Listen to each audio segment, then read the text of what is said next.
All right. Hi, everyone, and welcome to our webinar on taking down the Koch climate denial machine, and what we can do about it, with a particular emphasis on a new campaign that Uncook My Campus is going to launch on Wednesday. But everyone who joins this call is going to get a little quick preview of that, and we'll be able to be the first people to engage in that campaign. Um, my name is Samantha Parsons. I'm the campaigns director with Uncook My Campus, and Connor Gibson, a senior research specialist with Greenpeace USA, is also joining us for this presentation. For a little bit of housekeeping, I'm going to turn it over to Connor in just a second, and Connor's going to walk us through the presentation. Throughout the presentation, we might pause a few moments for questions and discussion. At the moment, everyone is automatically muted, but you do have the ability to unmute yourselves. And so when we do pause for those discussion questions, you can go to the left corner of your screen and press unmute so you can engage if you choose to. And we will also pause at the end of the presentation for further questions and discussion as well. I think that's everything. We will be recording this webinar. So for people who are unable to attend, or if you want to review this at a later date, we'll have that resource for you. But without further ado, I will hand it over to Connor to get us started. Thank you so much, Sam, for the warm welcome. And thanks everybody for attending. I'm really impressed to see how many folks are on the screen, including people who are actually the subject of my presentation at certain points. So I will give you a shout out and a thank you when we get there. As Sam just mentioned, I'm a senior research specialist for Greenpeace USA. I've spent the last 10 years or so working mostly on climate change denial, but that is also branched out into a variety of other topics with which the same network of front groups is employed in order to obstruct solutions to really important problems that society faces, be it healthcare, be it wealth, the income gap in this country, among other problems.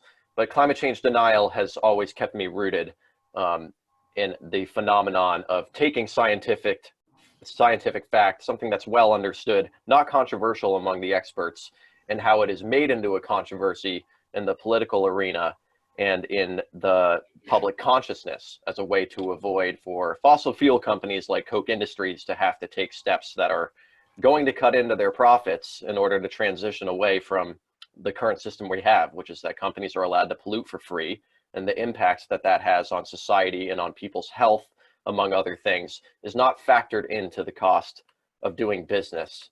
And I also just want to put in a plug for Uncook My Campus too. That was a project that was co-founded in 2014 by myself and some of the people on this call and many other people out there in reaction to what we saw as a growing phenomenon, outside of the space that we were operating in at the time, which is, students at Florida State University have been speaking up about meddling donors, especially the Charles Koch Foundation, for several years at that point, and that had caught our attention. And in late 2013, things kind of came to a head where we had students from other universities, and particularly the University of Kansas and Suffolk University in Boston, who were seeing more concerning things on campus that had to do with an environmental issue or two. And meanwhile, we also were trying to build relationships with folks at George Mason University. And some students had come to Greenpeace in 2012. This is eventually how I met Sam and other people that I've seen named on the call here. We had a student who was in a mandatory environmental economics course for his major, and I can't remember actually what the major was at the time. This is 2012, and the economics professors, not scientists, were really aggressively attacking the science of climate change, swearing, like using rude language, really stridently denying things outside of their field of expertise and training in a way that was inaccurate, in a way that was also aligning with the appeasement of the donors of that department, mainly Charles Koch. And that really caught my attention. We had seen university professors who would step into the political arena and do things to combat regulations that we think are very important in terms of holding fossil fuel companies accountable, cutting pollution. But this was the first time we'd actually heard about something on the level of indoctrination. Students actually being lied to in a setting where they are paying to be, trained in critical thinking is kind of the ideal of higher education. And all of those things coming together all at the same time is what led to the formation of Uncoke My Campus, that has since grown into something beyond our wildest dreams in terms of how many people it has touched.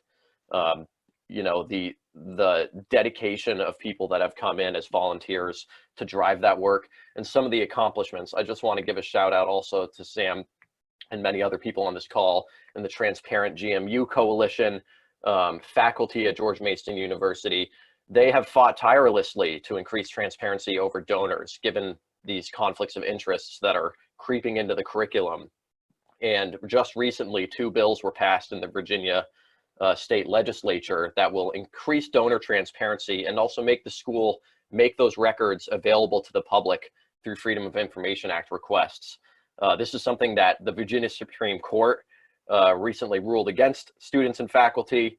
And so it's a really big deal that the legislature has then taken the denials that were upheld by the court and that were initiated by the George Mason University and its foundation, and they have since changed the law to make it easier for the public to access these kinds of records and ask questions about what kind of influence a major donor could be asking for. In the case of the Koch Foundation, it's always kind of been written into the contracts. They've become much more careful with their language. But that is kind of the prompt I'm gonna start the presentation out with. Is Charles Koch is a really astute, not only business person, but he's good at manufacturing ideas and concepts, and not just at manufacturing goods that make him money. And he's been at this for over half a century at this point. So the mechanisms that he has built have been field tested over and over again. They've spent decades grooming the careers of hundreds of people, if not more, who are now trained in the language and the operational preference of his nonprofits. And they've built something that no other corporate executive, I would say, has even come close to. There's nobody else out there that has their own private corporation, which basically has an army of subsidiaries that are in the nonprofit field and not in the for-profit field. So Charles Koch has figured out how to vastly amplify his voice and his influence through the development of these front groups. Now, what I'm going to do, I'm going to take us all the way back to 1974, and we're going to look at what Charles Koch said in a speech that Uncoke managed to find. It was actually the American Bridge 21st Century Project, which is a super PAC, a progressive super PAC, that dug this document up from an archive some time ago, and it was covered in the New York Times, and they shared it with us, and we really latched onto it because it is a significant piece of evidence in terms of Charles Koch, in his own words, explaining the theoretical framework that he then spent the next half century putting to work. And it was building off of another very important document that you may have heard of. It's called the Powell Memo. It's named after the late Supreme Court Justice Lewis Powell. He was appointed by Richard Nixon, and before that he was a lawyer for tobacco companies, among other things. And Lewis Powell was really vehemently anti-communist, very much in the Cold War mindset, was very concerned about backlash to the Vietnam War and many other things that were happening in the 1960s in terms of civil rights, empowerment for women, other things that are, you could say we're in a similar era at this point in time. And Lewis Powell wrote to the US Chamber of Commerce and said, you need to get big business together. Like, we are getting creamed by the culture right now. People are demanding rights and they're starting to get them. Even Richard Nixon built an environmental protection agency, So the corporate lawyers were starting to get feisty. And Lewis Powell recommended 4 main areas that corporations needed to influence. One was politics. And at the time, this might sound weird given the era that we're currently in, businesses were not as politically influential as they are now. All of these trade associations and lobbying groups and front groups and pro-corporate think tanks and so many undisclosed conflicts of interests and ways to influence a politician now that didn't exist back then. Lewis Powell told the Chamber of Commerce, you need to be the voice for business collectively. So all these companies that might hate each other in terms of competing for business interest and all of that, you need to help them put that aside so that they can become a lobbying force together, and that business people can be much more politically influential than they currently are. As we can see, that has happened.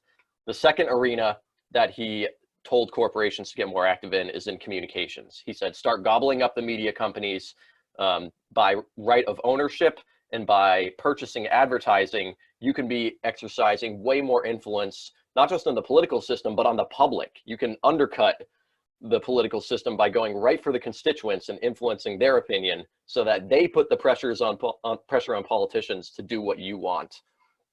The third arena was the courts and the judicial system. Powell wanted to see far more judges like himself ruling in favor of corporations, ruling in favor to cut taxes for businesses, uphold attacks on regulations, and this sort of thing.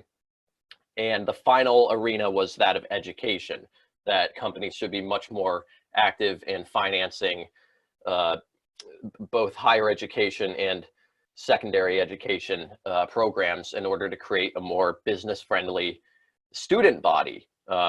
So it was a really well thought out plan, frankly, a disturbing one. And Lewis Powell's advice was directly heeded by Charles Koch, among other people. And with that, I'm going to share my screen. You should be seeing a Google document. I can see Sam's. Okay, great. Thank you, Sam. I'm going to be looking at your face for nods. So I'm going to pop open this 1974 speech. This is a website that I help maintain with the great Lisa Graves, who for many years ran the Center for Democracy, which was actually Koch's fiscal sponsor for a time. Lisa now is running a shop called True North. I believe it's brand new. Koch Docs was launched just before Lisa set up her new shop. But I partner with Lisa Graves on this website. It is basically a document repository. So this is intended to be a reference of primary sources. You'll notice a theme of my presentation here will be pointing you towards websites that have resources that you can use to help undermine the efforts that Charles Koch is coordinating in all these different arenas. So this is the speech in 1974. It's called Anti-Capitalism and Business, and I'm not going to read from it directly, but long story short is that Charles Koch was big on the education aspect. He names Lewis Powell in this speech. He says, with all due respect to Mr. Powell, he didn't go far enough. We really need to ratchet this up, and education is going to be the thing that I'm most focused on. And he posits why he thinks education is the most strategic place for a business person to invest in terms of controlling political outcomes and societal outcomes, not in terms of increasing the quality of education. This is very much a self-serving, self-focused, hyper-selfish take on the world, and that is a theme with Charles Koch. He's never been that much of a philanthropist. He's never been great about charity. He's been really, really good at finding ways to spend money in tax-exempt ways that come around to prop up his business and the ideology that allows him to make money. So there we are, 1974, Charles Koch, using the advice of Lewis Powell.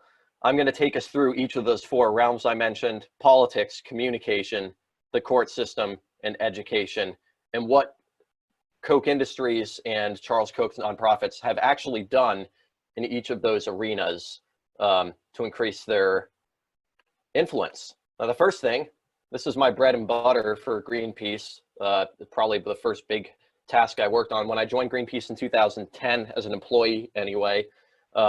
It was a few months after they had released their first report on Koch Industries. Others really at a point in time. It was several months before Jane Mayer wrote her blockbuster article in the New Yorker that really put them into the public spotlight at least in the USA. And so every year, every November, as the Charles Koch Foundation and other Koch-controlled nonprofits release their tax filings, I compile the data in terms of organizations that are denying climate change science or denying the scientific understanding beyond that point. Some denial of it's happening, or it's caused by humans, or it's not going to be costly society. all of that counts in my mind as climate change denial at this point. This stuff is things that have been established and understood for a long time.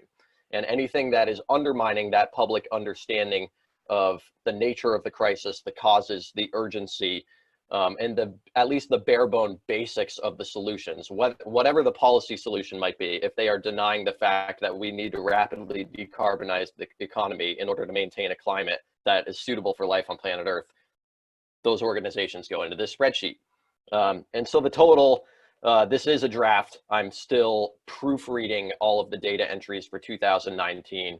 But we can see that from 1997 to 2018, the most recent year of data, several dozen of these groups, almost 100 of them, have received a collective $145 million. Now, I do caution, because of poor disclosure requirements by the IRS, we can't actually tell you exactly how much each of these organizations were spending in terms of the Koch money they get turning into output on anti-environmental activity or activity to undermine the public understanding of climate change. That level of disclosure is not required in the corporate nonprofit tax filings where this information is received. So I just, out of respect for the data, in some ways this data is inflated. It is also measuring grants that are probably going towards undermining healthcare, undermining a minimum wage increase, a variety of other things that Koch cares about. At the same time, Koch Industries is directly financing a lot of these efforts. And every now and then we get a little window into that, and we realize that both the company as well as the top officers, Charles Koch and the late David Koch, sometimes giving direct checks to these front groups, none of that is included in this data set. So there are trade-offs in terms of the limitations of this data, mainly based on lack of disclosure. I'm going to show a short video, since it's a lot more fun to look at than a spreadsheet for most of you. This is outdated, so I wouldn't pay attention to the numbers in it, but the visuals are amazing in terms of how they finance many different kinds of front groups to come at the political sector from the outside and advocate for inaction on climate change and other environmental problems from a number of different directions. So, sharing. Oh, Wikipedia, global warming.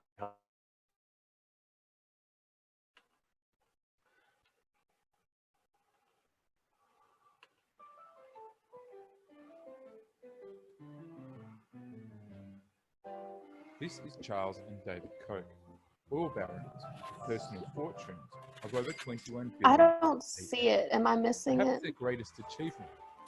Hey, Connor. That global warming doesn't exist. Connor. In the early 1990s, a scientific consensus began to emerge that burning fossil fuels, such as oil and coal, was changing the Earth's climate. In order to protect profits, these industries to reposition. He doesn't have his headphones in because it's really loud. It's loud? Hey, Connor. No, your screen isn't being shared. It's a net balance, personal fortune of over 21 billion. Thank you for interrupting. Is it shown now? We My see, goodness. yeah. And you could hear it? We could hear it. Was it really loud? It wasn't super loud for us. I think it was loud for you, though. Okay, great. Thank you.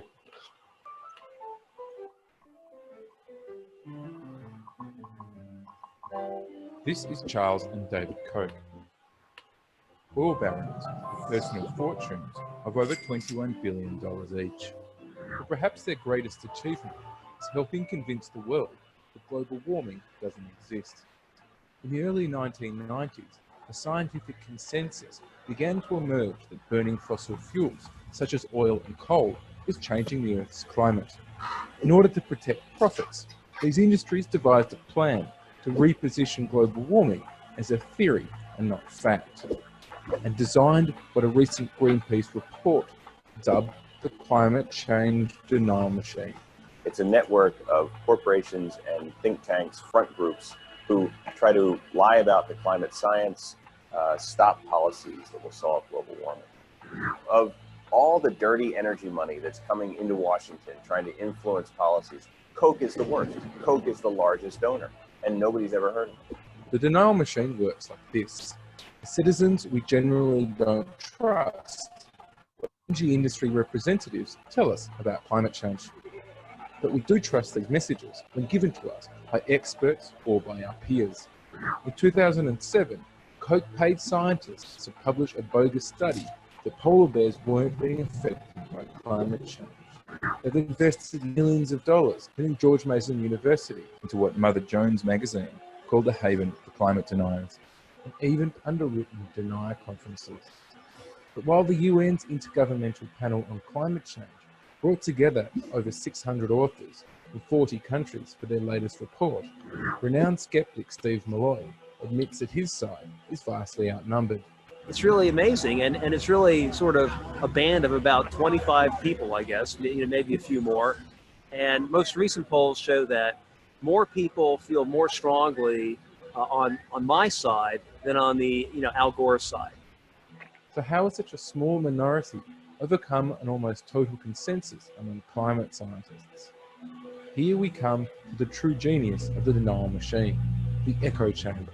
In order to give the impression of a genuine scientific debate, the Kochs have funded dozens of supposedly independent think tanks, whose army of staffers disseminate this doubt throughout the media and launch coordinated attacks on real climate scientists. They've created Americans for Prosperity, who poses concerned citizens. A stop in Wichita today for a national group on a hot air balloon tour. A hot air tour, a rally against what organizers call global warming alarmist legislation. They fund business groups, women's groups, college groups, seniors groups, and even church groups, while adding to the chorus of climate denial. Add to this the tens of millions the Kochs have funneled into lobbying and political donations, and it's not hard to see why no political action has been taken. The denial machine, it can't change the science, but its brilliance in shaping public opinion has helped the Koch's income soar, while the rest of us get taken for a ride.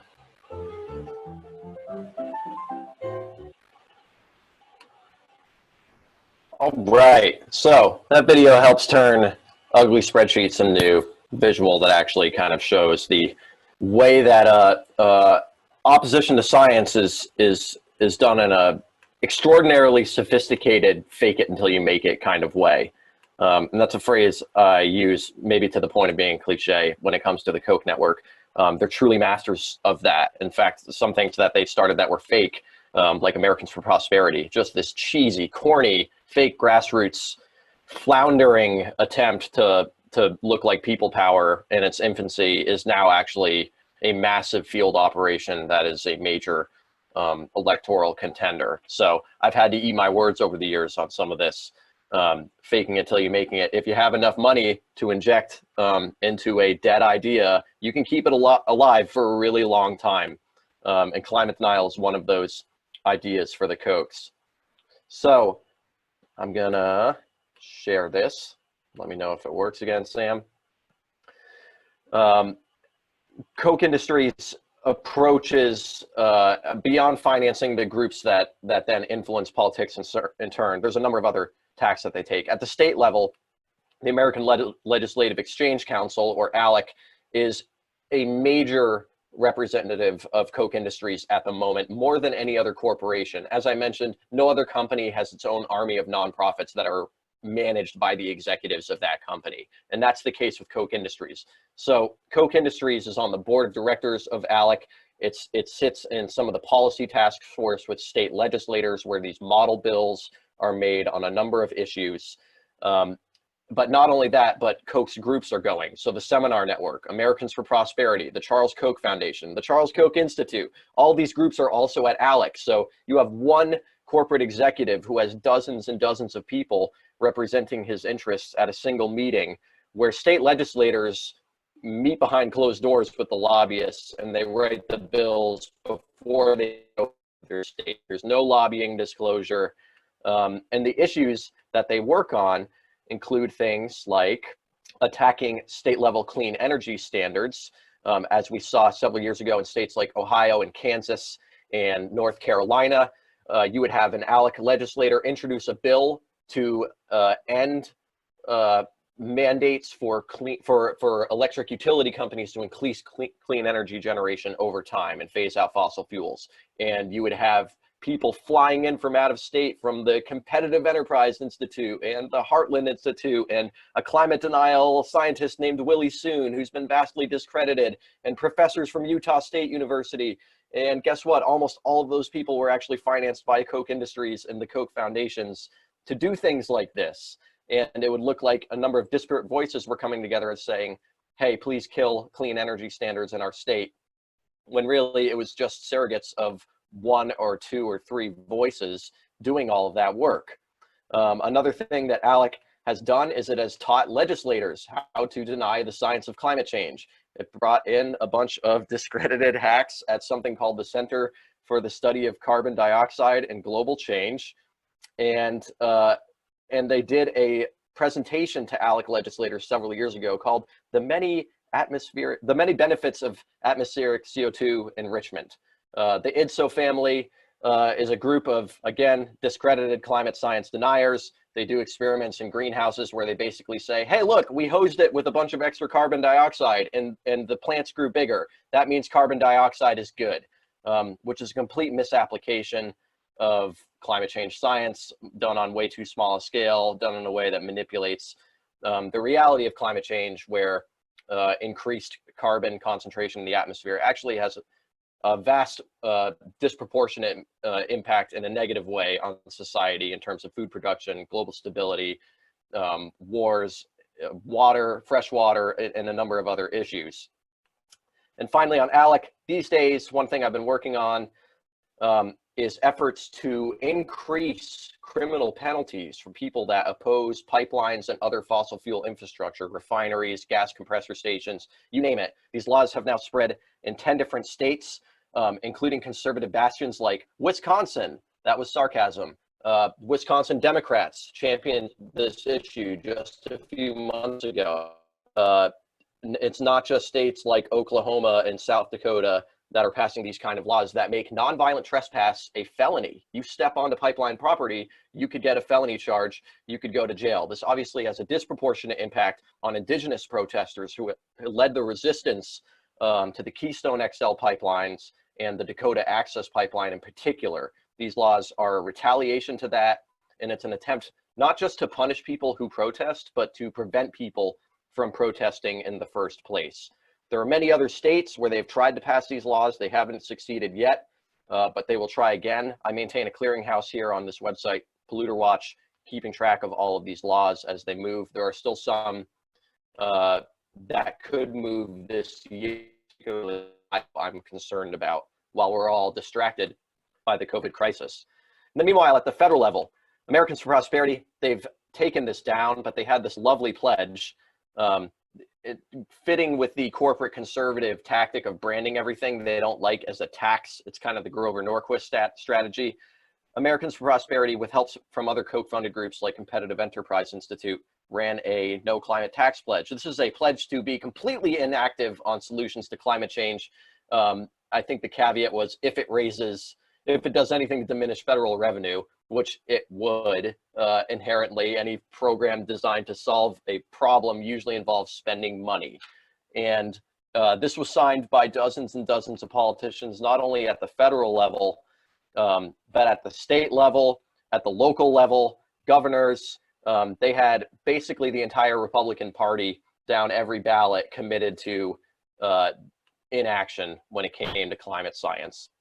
For people that were not committed to inaction, like Bob Inglis in South Carolina, they got punished. Americans for Prosperity came in during Bob Inglis's primary and got a more extreme candidate who was a climate change denier to get him out of the running. And Inglis lost his seat for not being radical enough for Koch Industries when it came to climate change. Inglis had a moral conviction, and this is really well documented in a movie called Merchants of Doubt, which is actually based on this book here by Naomi Oreskes and Eric Conway. This is not only about climate change denial, but industry denial in general: tobacco, pesticides, chemicals, all sorts of things. Same cast of characters, usually that are involved in denying these issues. The Merchants of Doubt movie does a great job telling Bob Inglis's story and how the attack ads started running against him on TV.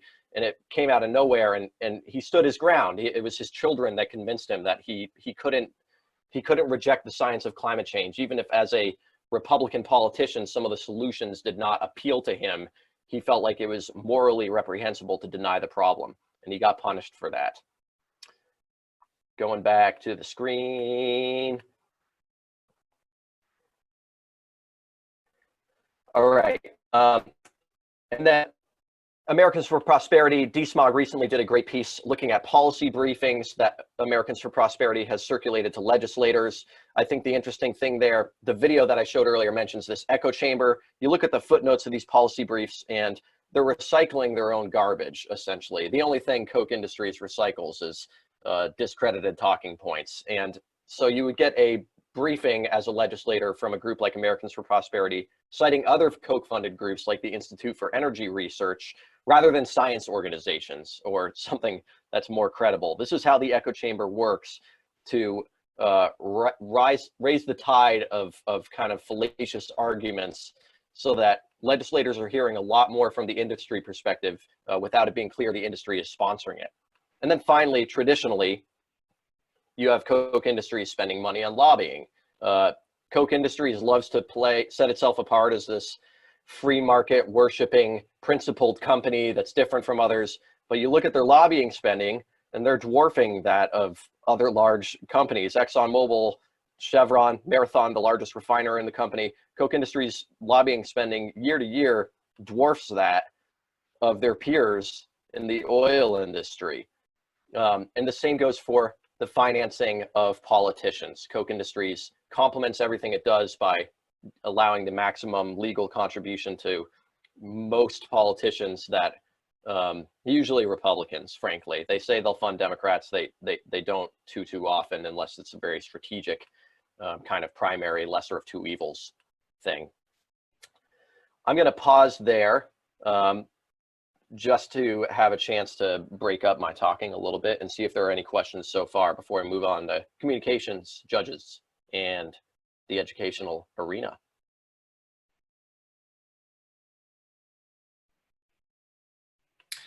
I don't have a question, but I do have a comment, Connor.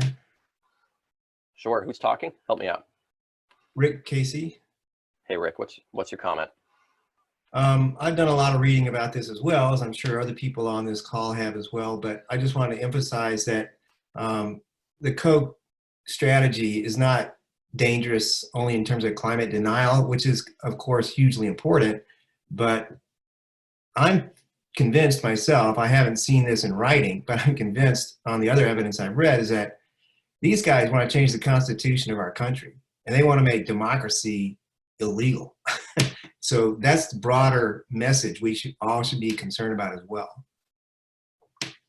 Absolutely. I'm going to flag the work of Common Cause as well. They're not the only group that is looking out for the attempts to rewrite aspects of our Constitution. Not that the Constitution is a perfect document. If you look at how justice is distributed currently in this country, there's a lot that we could strive for, but it is at least a foundational starting point that is near and dear, held sacred to so many of us. And they would like to rewrite the Constitution to more explicitly favor the rights of corporations over many of the people who are exploited by companies. That's a great point. Hey, Connor, I have a question. Do you have any tips or tricks to help identify Koch climate legislation before it passes? That is a great question. That usually happens on a case-by-case basis. I think you'll notice most of my examples were at the state level, right? The one big federal example was the climate legislation that went down in flames in 2010 with a, if I may volunteer, an overconfident coalition of big environmental groups who thought President Obama was going to let this thing sail. Completely underestimated the opposition and the level of manipulation that was going to be going up against that effort. And we saw the climate change bill sponsored by legislators who were really strong on the issue of climate. Henry Waxman out of California, Ed Markey in Massachusetts, that bill got watered down more and more and more and more by the coal industry, by the nuclear industry, by fossil fuel companies, including Koch Industries, until they saddled it with so much controversy that eventually it just didn't get anywhere in the Senate after passing the House. And the bill that did pass the House was kind of iffy on a number of fronts at that point anyway. And the examples that I just showed you were mostly at the state level. So in lieu of federal action, a lot of the progress on climate change, especially in terms of ramping up clean energy development, things like that, have fallen to the states. And so that's where we've seen a lot of the battlegrounds there. And so in terms of tricks and tips, I actually use ALEC as a lens to sometimes see where the attack is going to be coming. If ALEC is passing a model bill that has to do with attacking clean energy or pulling states out of regional cap and trade agreements, or any number of anti-environmental things, hiding the chemicals used in fracking, but calling it disclosure is another great ALEC bill. A lot of times that'll indicate where there is about to be a fight, not just in one state, but many states, because a company doesn't bother going to ALEC unless they want to replicate something swiftly in multiple states at once. So that's one thing I would say I would look out for. I also just tend to look at who does great reporting on the Kochs. The document that I've been using here, I'm going to share with all of you, and I built it specifically actually kind of to point folks towards those references, and not just Greenpeace certainly, but DSMOG blog, certain reporters at The Intercept like Lee Fong, Jane Mayer, and then as well as, if people haven't heard of the book Kochland, this tome that was written by a business reporter, Christopher Leonard, did an amazing job writing not just another book similar to what Jane Mayer wrote, Dark Money, 2016. That is a fantastic book, more focused on the political influence of the Kochs. And shout out to Unkoch and Transparent GMU and Florida State University students. All those got mentioned in Jane Mayer's book. This book's focused on the company. And this is filling a much needed gap in the understanding of how Koch works, because Koch Industries is a private company and it's very, very opaque. And nobody had really written about it for that reason. It's very tough, and it's important to understand how much money Koch makes and how it does not make money. And I won't go into that more here, but that is a long-winded answer of like, where do I go to look for places when there's going to be an attack? And I will share this document with everybody afterwards so that you can follow the links and see where it is that I look for that kind of information. Let's do one more question now, and then I'm gonna move through some more examples. Why doesn't 350 discuss Koch network more? McGibbon did mention them in a recent op-ed, but have people had consequences for protesting refineries? We've had a big one in Minnesota with no sign and rarely ever protested. I can't speak for 350. I have collaborated with them, including in the Wisconsin coalition I mentioned, when we were fighting one of these anti-protest bills. 350, the local chapter from Madison, I believe, was an important part of that coalition. Among other times I've worked with them. I'm not sure about McKibben and writing op-eds, but in general, that's a group of people I can count on to usually have it right when it comes to this stuff. But 350 is also more of like a mobilizing force and not necessarily like heavy on the research end of things, and it's making sure that those things connect, I think, is what's really important. Sam, did you have something to say? Yeah, I was just going to mention that like that's the role that Unkoch exists to play. So for example, if you're a part of a local 350 or a state-based 350 organization and you want to do a training for your members on how your local members can talk more about the Koch network and push back against the Koch network's manifestations in your state or local area, those are trainings we can give to 350 locals to help boost that capacity. Because 350 does incredible work, but I agree that like they could definitely talk more about the Koch network. And individual members of 350 could absolutely respond to the manifestations of the Koch network locally, and that's what Unkoch exists to do. So if you do want us to do a training for local members, please let us know. I'll send out an email with our training sign up form, and we can get that organized for you. Connor, time check, we're at 1:40, so I do want to ask that we move on. But folks, please keep putting your questions in the chat box, and we will be sure to respond to them either at the end of the call or follow up directly if we don't get a chance to do so. Excellent. So I'm going to take the next 10 minutes so we're here, and then we can come back and wrap up in time with the 10 minutes that you asked for, Sam, which means I'm going to expedite some of this. But like I said, I will be sharing these notes. And folks can look through it. So we covered the politics realm. There's three major realms of investment that Charles Koch has used to increase his political influence over the years. One is communications. This is a really broad one, okay? Like Koch Industries itself bought Meredith Corporate, or has partial stake in the magazine Time Incorporated, some other outlets through an investment in a company called Meredith. So Koch Industries itself is creeping into the territory of buying media. A coalition of folks did work against Koch bidding to buy the Tribune Corporation newspapers, which would have meant they could have owned the Chicago Tribune and the Los Angeles Times. That would have been scary stuff. They backed down. I can't say if it was because of the coalition's opposition or something else. It was probably a mix of factors. But the Daily Caller News Foundation. So the Daily Caller is a lovely outlet that you kind of only read if you're a particular kind of person. But a lot of people don't know that the Daily Caller has a nonprofit affiliate called the Daily Caller News Foundation, and it kind of has its own reporting bureau. There's one person in particular there who's really a Koch apologist in a big way, has written a lot of articles defending the Kochs, in addition to the Daily Caller's publication of all sorts of pieces that have to do with climate change denial. DSMOG has an incredible database on all of these people in front groups for the first part. Like, I have to admit, I can't even compete at this point because DSMOG's website is so fantastic. It's a good thing we're friends. I'll put it that way, because I rely on them very heavily. And all of the information that I'm talking about with the Daily Caller is here. There is a huge amount of evidence on the kind of climate change denial, anti-environmental work that it has published. This is still a select cut of that work, but important to know, this Daily Caller News Foundation at times has been 80% or more funded by Charles Koch's nonprofits. That's a pretty big deal. There aren't too many nonprofits that Koch Industries doesn't actually control that get that much percentage of their funding from the Koch foundations. And so they basically have their own private reporter and private reporting bureau at the Daily Caller. A lot of climate deniers from other organizations financed by the Koch get column space here. And it's owned by Foster Friess, who is a strange billionaire, more famous for saying bizarre things I'm not going to repeat than he is on climate. But Foster Friess is one of many billionaires who attends Charles Koch's donor summits twice a year, where they decide how to pool their funding strategically and influence policy.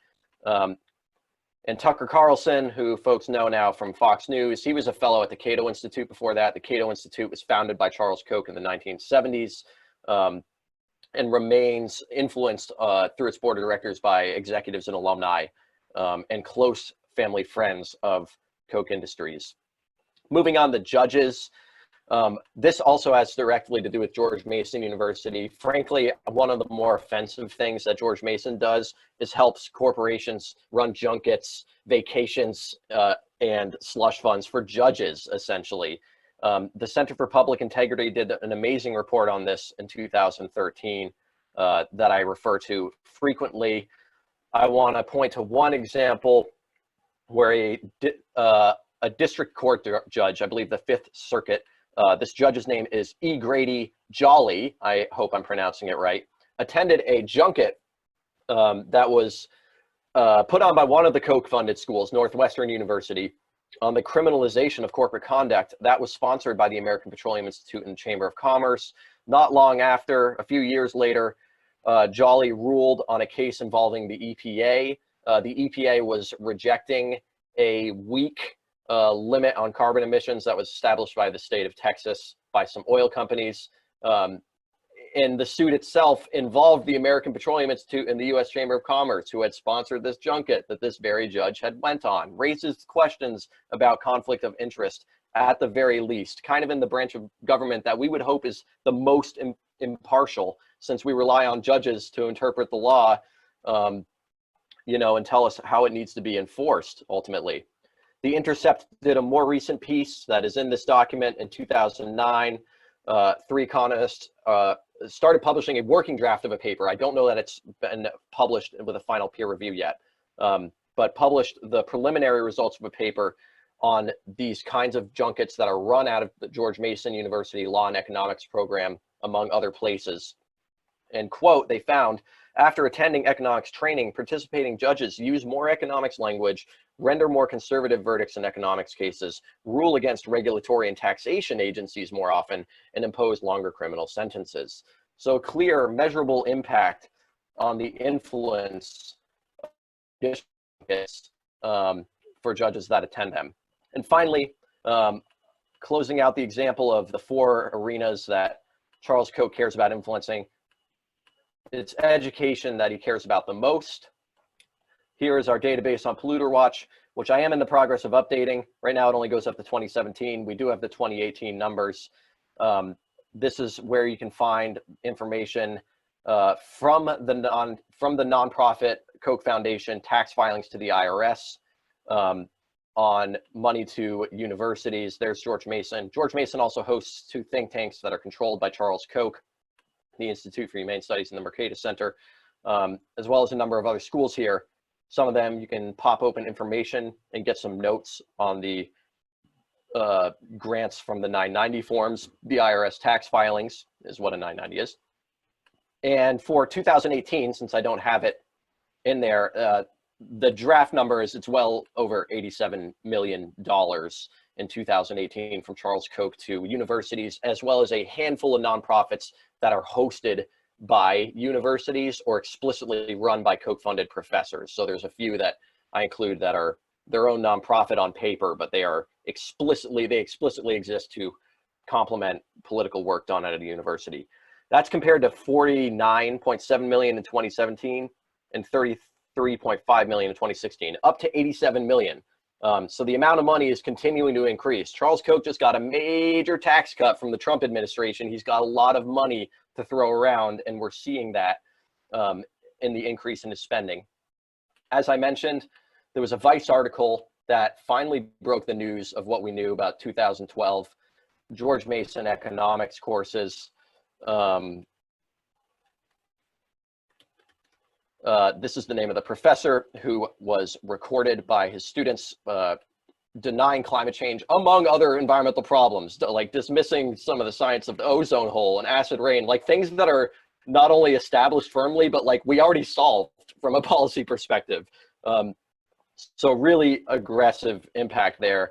There's a report that I published in 2014. This was actually part of the launch of Unkoch My Campus that has a number of examples of climate change denial in Koch-funded departments, including a Florida State University professor authoring a textbook that had climate change misinformation in it that was widely used around the country, among other examples.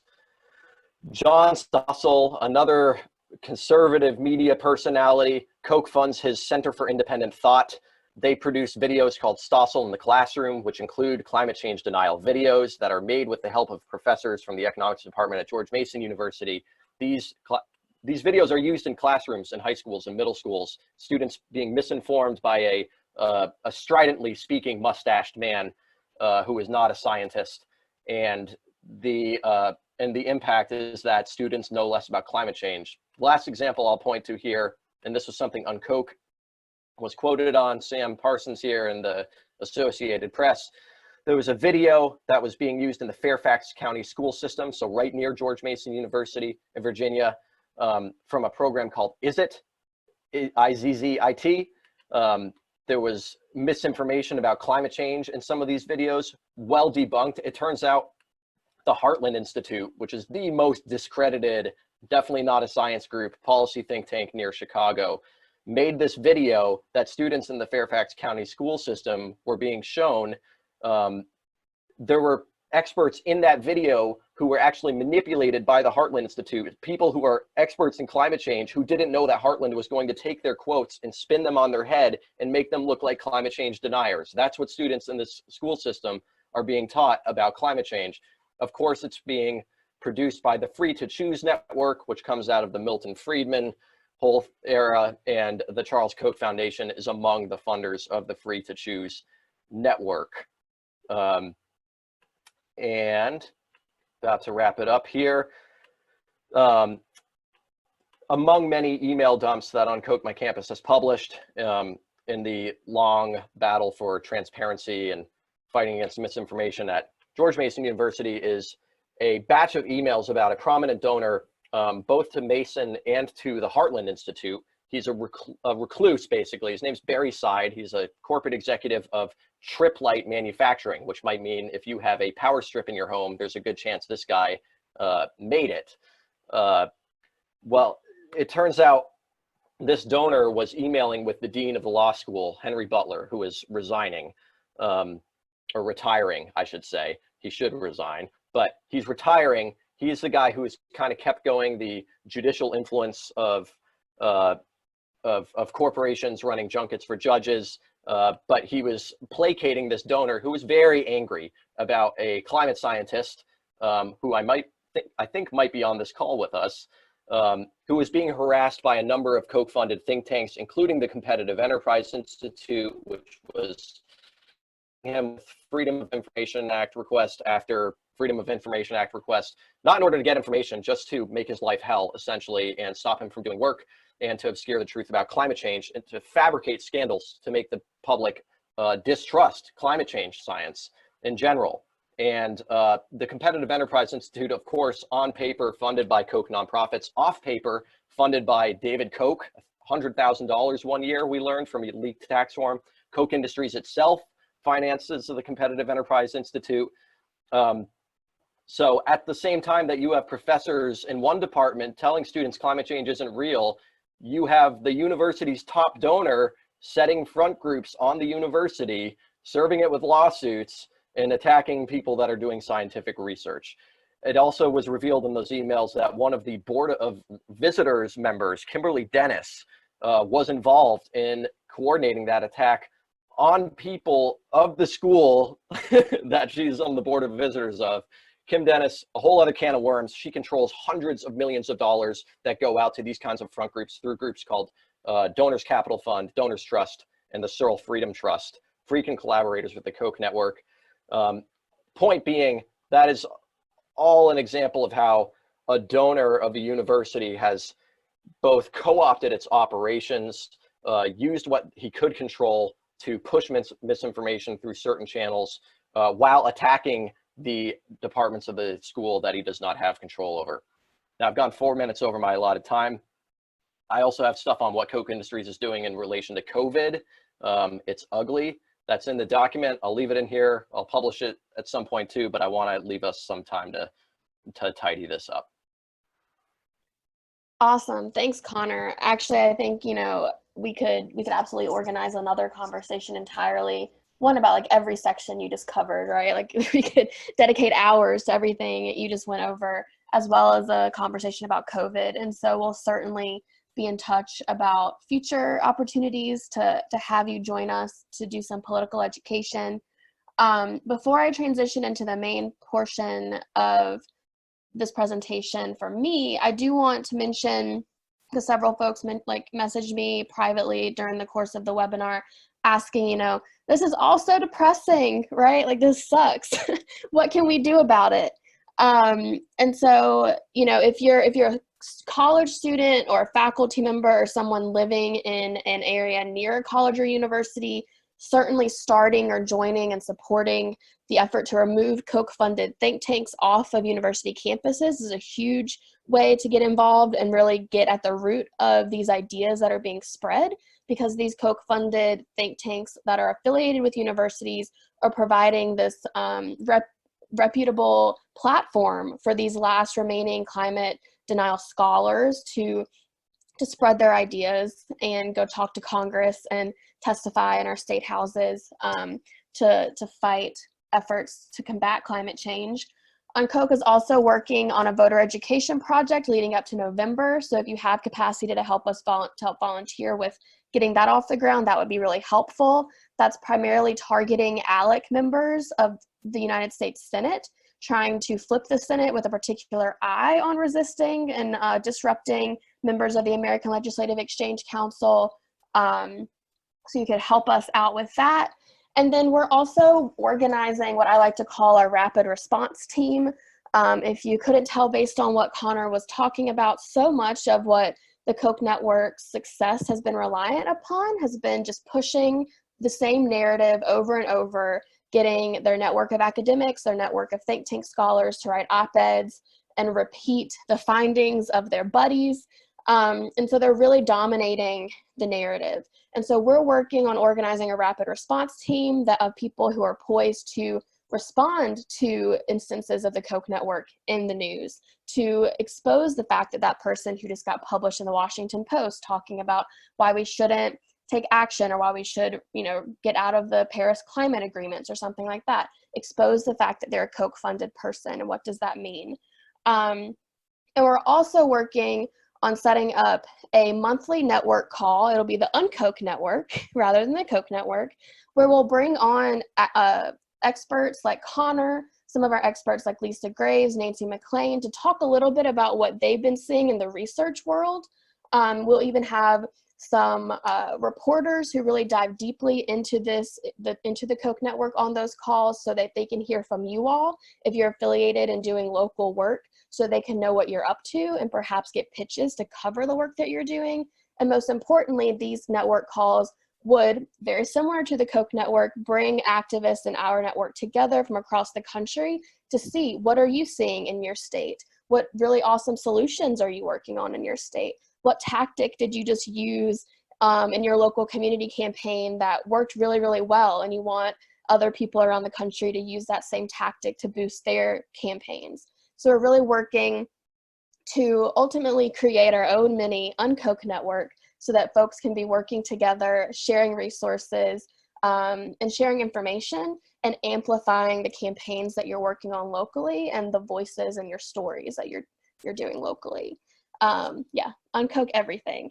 And if that hasn't been apparent from some of the stuff that we've been sharing on social media, I will use this moment to just announce that I know so many of you all are familiar with our UnKoch, our campus work, but we have really been shifting over the past year into so many other issue areas, primarily the climate, labor, free speech, courts, and K-12 education, because people like you have asked us to.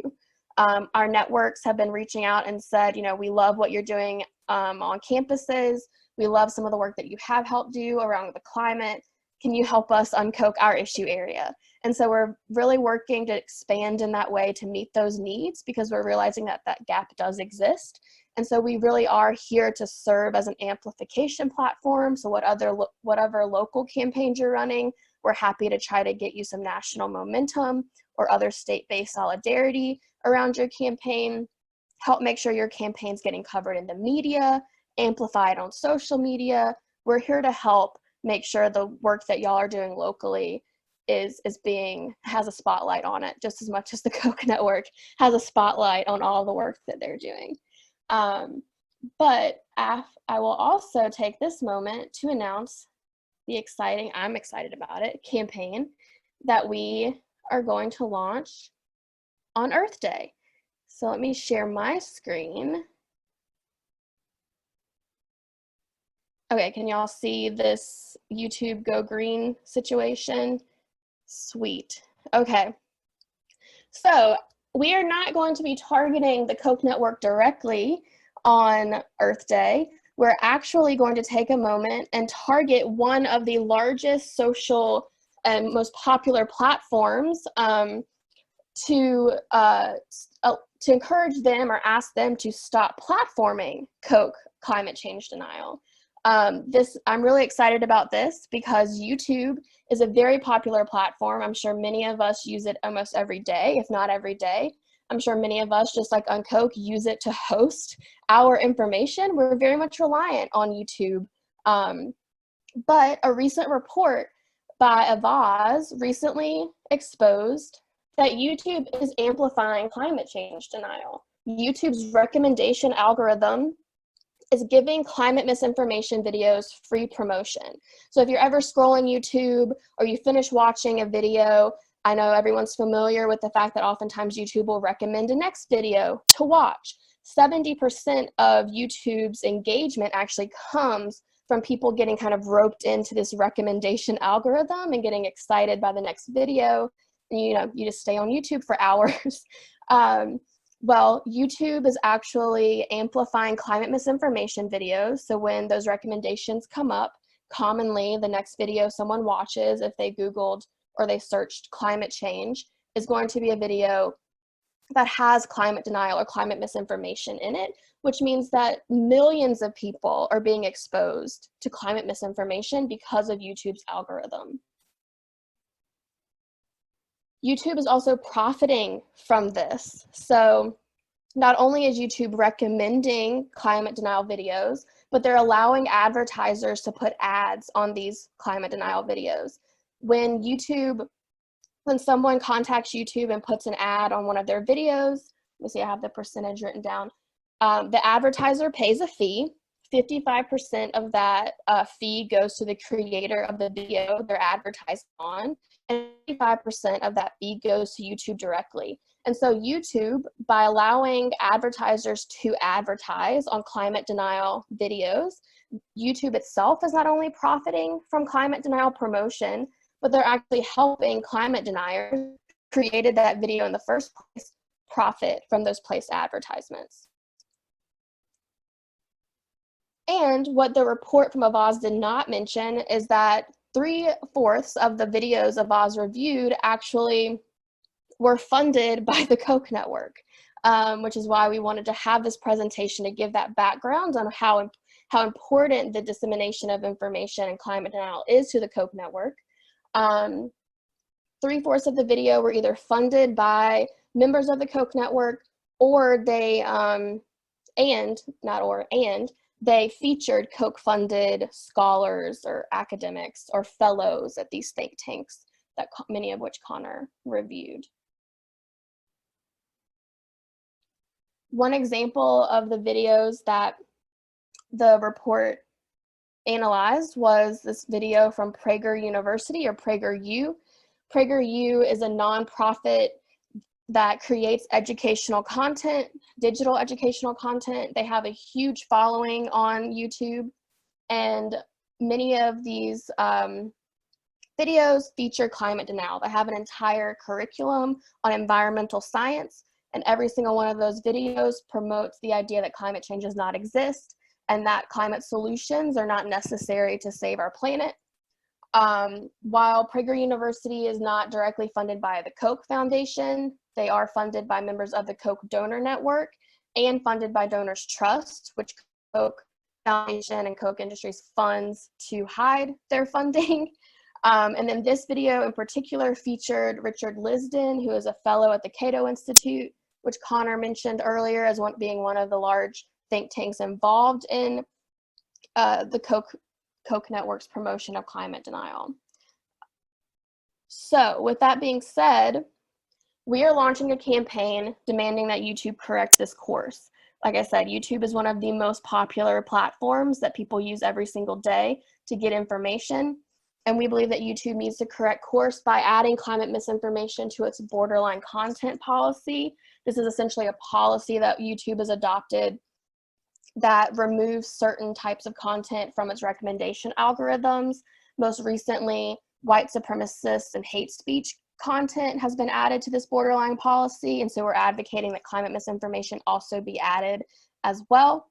We also want YouTube to add a disclaimer to all videos flagged for climate misinformation before the video begins, with a link to the fact-checking website. And last but not least, we want YouTube to stop allowing advertisements on any of those videos that are flagged for climate misinformation in order to stop profiting from climate denial. So that is why on Wednesday, we will be launching a global digital sit-in on YouTube. As a grassroots advocate and organizer, it is very painful for all of us to not be able to get into the streets and organize and be collectively together right now. But the beauty of the digital world is that we can organize digitally as well. Just the fact that the Koch network has continued to support think tanks in improving and developing their digital content proves that the digital world is a really great way to not only share information, but to build members who want to take action on that information. And so we're going to leverage that moment on Wednesday.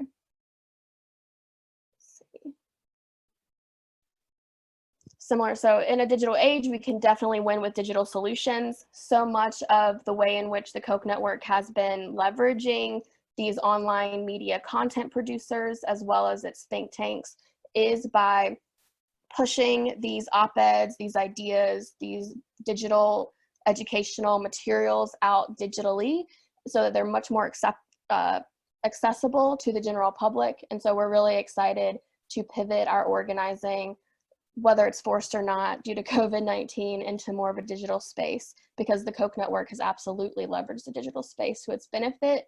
And that's an exciting pivot that Unkoch is working on as well. So on Wednesday, we're going to take over all of YouTube social media and call them out for what they're doing. Giant platforms like this really do rely on their public reputation. And so being able to attack them on social media on Wednesday and call them out for promoting climate change denial is a really great way to not only inform people that follow you on social media, but to attack that public reputation of YouTube. So right after this call, this is going to go live on Wednesday to the general public, but because you joined this webinar, you're getting a sneak preview and 48-hour additional access to our resources. So right after this call, we'll be sending out a social media action toolkit. It will have sample Facebook posts, Twitter posts, Instagram posts, and more for how you can engage in this digital action on Wednesday. We will ask that you go ahead and download it and be prepared to take action on Wednesday. In that toolkit, you'll also have directions and resources for changing your profile pictures on your social media platforms to start drawing attention. Like I said, we're not going to announce this until Wednesday, but if everyone on this call changes their profile pictures tonight and puts a caption about why you're doing it, you can start building this conversation for us to start getting people excited before we announce what we're doing. We'll also have a link. If you're a representative of an organization on this call, we're asking organizations to endorse this campaign. And so we'll be sending out a link for organizations to sign on and endorse. And then on Wednesday, we just need you to be at your computer or on your phone, prepared to copy and paste some language about what YouTube is up to and what you want YouTube to do to correct course and stop promoting and profiting from climate denial. If you have any questions, you can email me directly. My email is here. And then you can also follow Unkoch on our social media platforms to make sure you stay up to date with everything that we have going on, not only today and tomorrow, but especially on Wednesday. And I will stop sharing my screen and pause for questions. Thanks for coming out, everyone. It was so awesome to have so many people on this call. Are there any final questions or comments? You can unmute yourselves now to ask or continue typing in the chat box.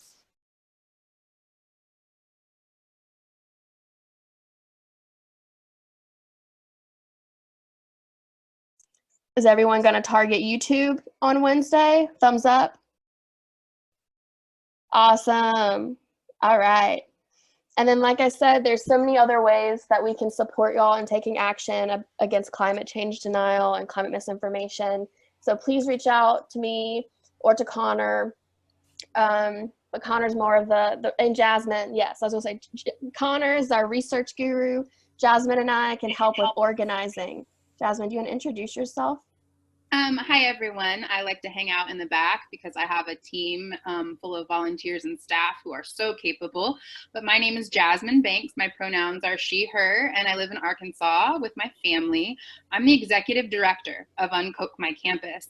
I started as a digital organizer with Unkoch and then had the opportunity to move into executive leadership. So just super proud to see all these beautiful faces. I see some of my faves, Tori and Patrick over there in the corner. And I hope everyone enjoyed this webinar. I also want to underscore that this digital action targeting YouTube is really, really critical.